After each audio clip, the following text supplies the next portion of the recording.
I jump in at this point, Phil. I think we sort of need to explain how Ant came to be sort of here. And it was 1982 and a few drinks were had. Yeah, there was 9 months before.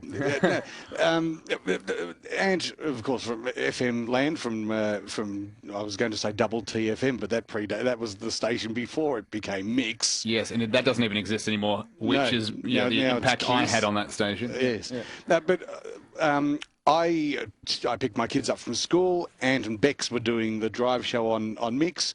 I hadn't really paid much attention to it, but happened to be listening one day because my kids listen because they like the music on that station. And I was listening one day and I heard these guys and I thought, oh, that's pretty funny. That they said something that made me laugh. Yeah. And then I went to another couple of songs I didn't enjoy much at all. But then when they came back, they did a sketch called The Movie Guy. And I thought it was just the funniest thing I've ever heard.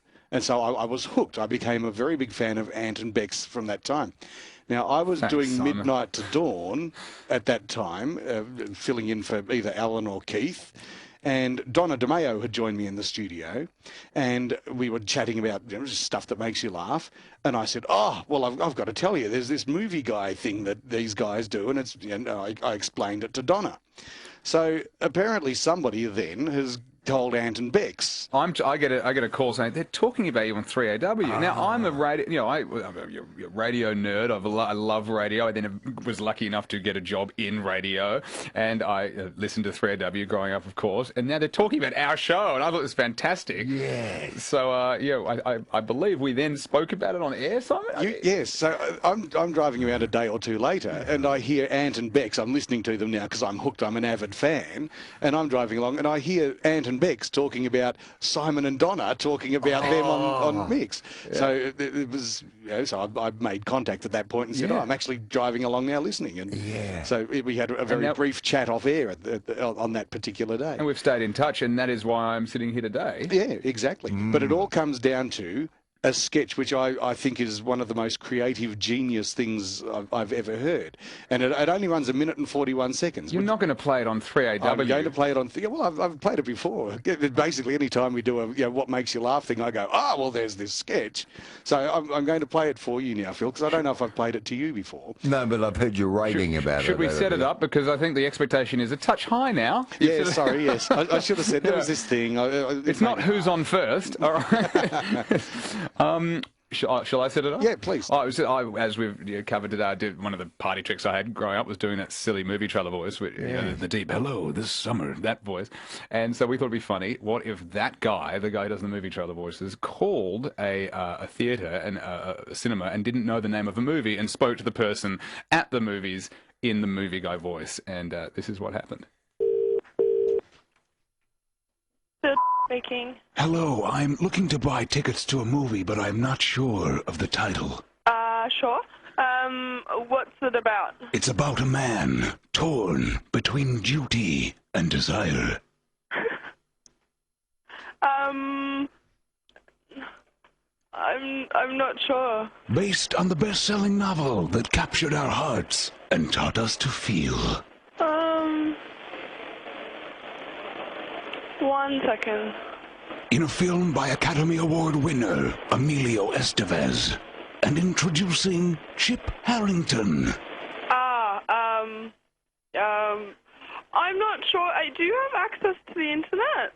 The only way out is all the way in. Could you just give me a sec? I'll just put you on hold. I'll just try and find out for you. Hi, I'll just transfer you through to my manager. Thank you. Okay, that's all right. Hello. I'm looking to book a movie, but I'm not sure of the title. Do you know what the film's about? It's about the desires that lead us and the love that sets us free. Sorry, it doesn't ring a bell.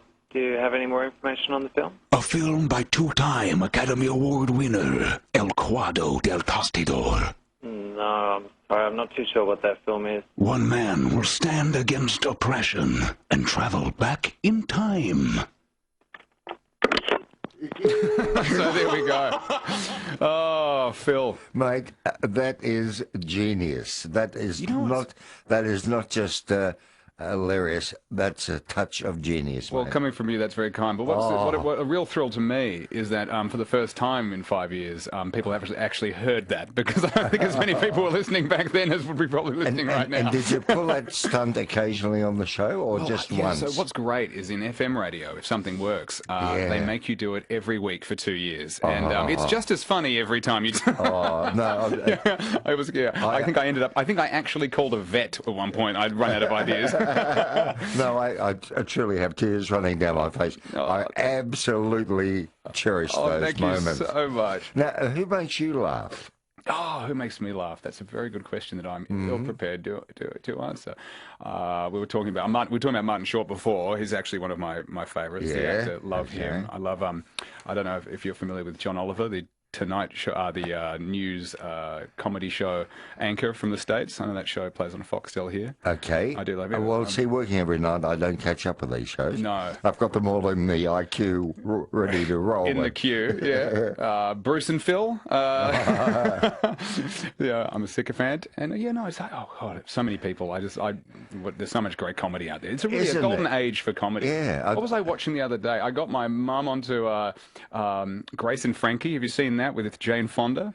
Okay. Jane Fonda and Lily Tomlin. You can get it on Netflix. The new streaming they work well together. And there's a chemistry there, isn't there? You only on this Netflix would you get a show about two women in their 70s dealing with their sex life, and everyone's watching it. It's fantastic. Yeah, I highly recommend. okay. That's a top tip. And if Netflix are listening, yes, I'd like it for free from now on. Well, I think you deserve it. Now, going back through the years, are you familiar with the work of, say, a Las Vegas stand-up like George Carlin? Oh, of course. Yeah. No, he's really the king of stand-up. Really, isn't he? Yeah. And there was one, I don't know, he's dead now, sadly. He was Frank Sinatra's warm-up for years. Oh, right. And then Frank dumped him in favour of Don Rickles. Oh, who I love. Yeah, but the guy was, and I saw him work, and I loved his routine. Pat Henry was his name. Oh, right, okay. Have you heard the name? I've heard the name, but I'm unfamiliar with his work. Was he funny? And Steve Martin makes me laugh. Steve Martin is unbelievable. Yeah. But Don Rickles, he's getting on now. I think he's in his 90s. And he's must sharp. be. But he's still working. He's still working. I was lucky enough to see Joan Rivers a couple of months, actually 2 months before she passed away. Okay. And she got on stage and said, I know why you're here. You're here because I'm going to die in a few months. And then you're going to be able to say, you saw me 2 months ago. That was prophetic. Yeah, it was, wasn't it? Is there still a Comedy Store on Sunset Boulevard? There certainly is. There's a great deli 2 stores up as well. Yeah, a lot of people got their start there, didn't they? They did. They really did. Are you talking about Greenblatt's? You're a man of my heart, Phil. Yeah, let's go there. The best corned beef sandwich in Los Angeles. Absolutely, and we'll finish off with chocolate brownies. Oh, chocolate brownies, and then pop and see an act. Oh, Next time you're in town, I'm taking the shine to you now. we could talk about deli for hours.